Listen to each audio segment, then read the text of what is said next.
Hey everyone, Daniel Ramsey here. I'm excited because I get to basically talk to one of my best friends, Mark Schwaiger.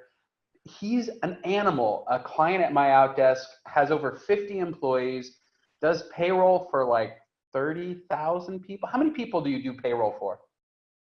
At last count, we have about 35,000, and we have some larger accounts in January that are going to be roughly another third of that. Wow. Okay, so basically you've got 50 employees, you're about to double the size of your company, and you're a MyOutDesk client, right? You got it, buddy. Dude. Okay, awesome. Let's jump in. What caused you to decide, and we've talked about this a couple times, but why did you decide to do the virtual assistant thing? Like what brought you to that space and said, okay, my company has the right model to make this make sense?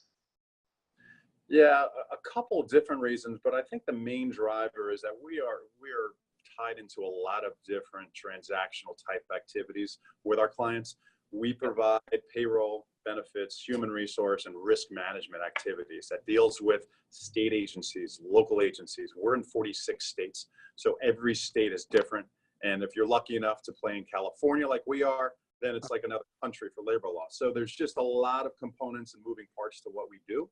And every client is different. So what we've done is we've taken tasks, and I basically gave my department heads the task of thinking about stuff that's repetitive, that's quick and easy from a transaction standpoint, but takes mounds of time out of a week for a typical representative in their department. So we're able to compile a list of repetitive activities that need to be done, but they don't need to be done by everyone in our office. So what that allowed us to do was to be less transactional in our approach to our client relationships to more of a facing client relationship, which means we're developing that relationship stronger. So we're not just the company that schleps payroll checks.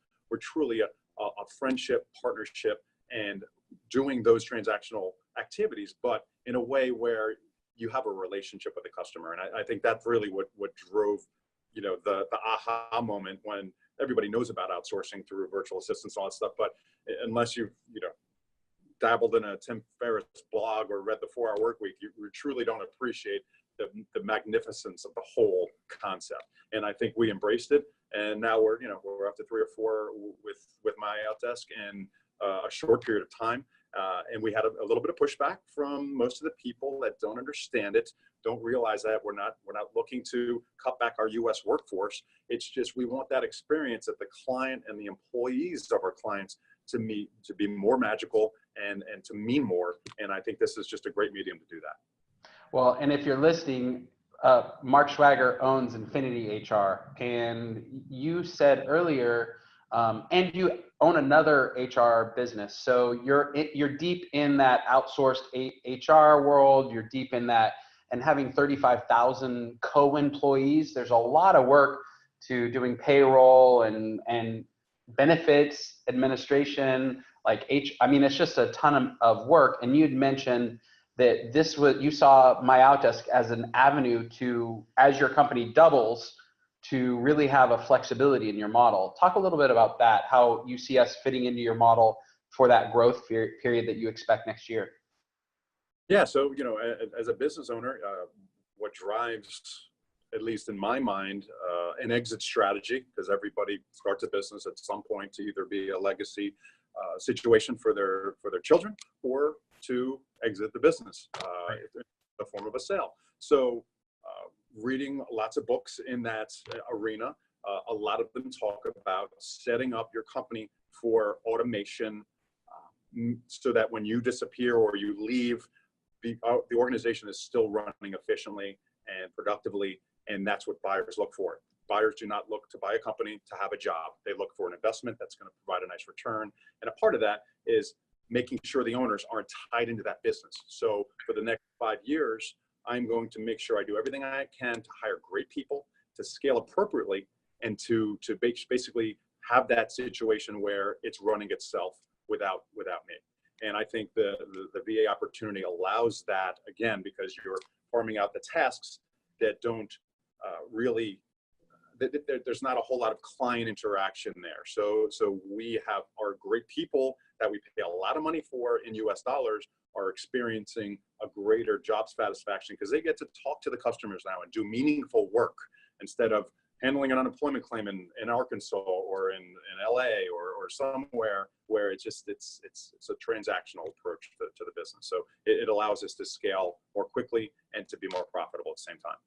Because it's all about the EBITDA you said earlier, which I loved, right? I'm getting to know that word very well now because it's on everything that I look at. So yes, EBITDA is important. That's awesome.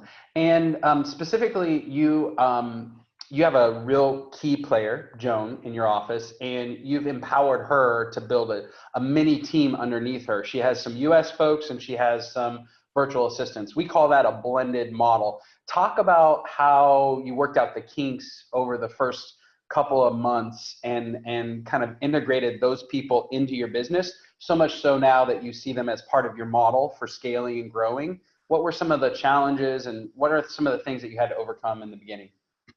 Yeah, I think like with every company that just kind of gets into, this type of outsourcing for the first time, you have people that look at it as a very different approach to managing a team. Right. So like the old days where you have Johnny or Susie and they manage 20 people and they're all, walking in with their coffees and you have the meeting and a rah-rah session and you're off to your job. Where now it can be done similarly through a Zoom call or a go-to meeting where you have that interaction like we're having face-to-face, but it's just they're not there. You have to lose that kind of control mentality where they're doing the productive work, they're just not in front of you and you can't lean over in their cube and say, hey, how's it going? You can certainly do it through medium, but I think it allows for more productive activities because you don't have that kind of water cooler mentality anymore. It's, hey, let's get to work, do our stuff, and then what's important to me, hanging out with my kids or going mountain biking or going skiing, or you get to have those opportunities more because you're being more efficient in the workplace. So this to me is hands down a much better approach. But we kind of slid into it the same way as most of your new customers, I'm sure. It was a little bit of a learning curve, but a couple of weeks later, Joan came to me and said, you know what, I can't believe we haven't done this earlier because this is just such a cool way to go about doing all these tasks that created nightmares for her. So it's just it's a good situation right now. Well, and how we got started, and if you're listening right now, this is what I would suggest, because Mark and I had talked about it, but you weren't like 100% sold, and you didn't know if you could get your employees on board. So what we did is we just scheduled a consultation where I brought you and Joan together, and then we talked through like what it would look like and how it would go and what tools you guys would need to implement so that it was a smooth beginning. And now you guys are adding, like you said, I think it's your fourth person this month for next year's growth. So I think the upfront planning that we did is the reason that so much of this became successful. Yeah, so Talent Tuition is a recruiting firm that we started with one of our partners. And what we're going to be doing is basically for our industry, we're going to be working with our competitors in the areas of recruiting talent, getting applications, so to speak, to our customers.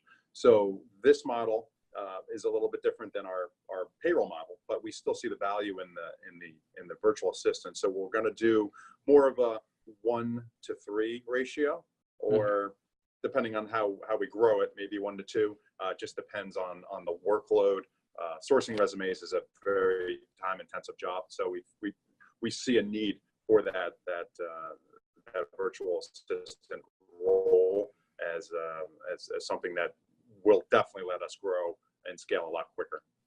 What's cool about using a virtual assistant in that world is every time we put an ad in the US, we get 100 applicants and only really 2 are worth talking to.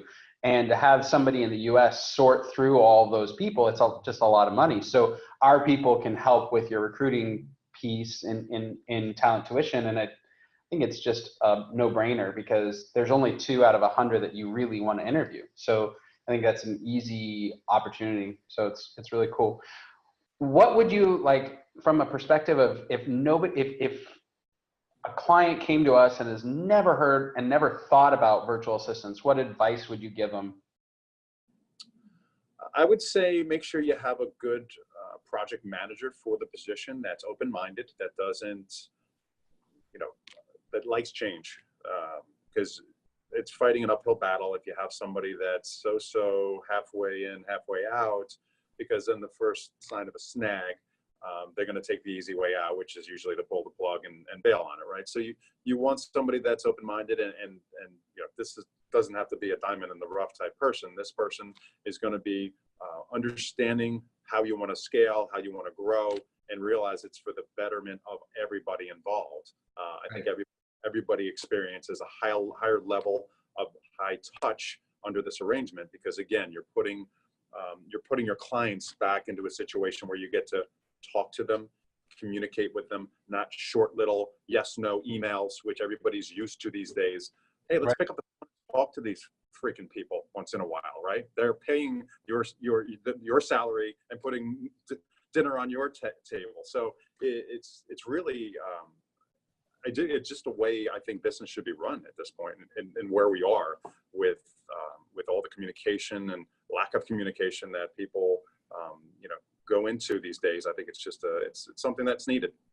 All issues can be solved when you do a face-to-face conversation, like regardless of what the issue is. And I think it's great that you're leveraging our virtual assistants to free your US people to be more client-facing and engaging with your client base. I'm sure that's going to make a big difference in referrals and what your revenue numbers look like for next year. Yeah, we're excited. Okay. Hey, Daniel Ramsey here with MyOutDesk. If you're interested in a consultation, just click below. We'd love to serve and help you. Mark Schwaiger, thank you so much for your time today. Yeah, man. Pleasure. Thank you.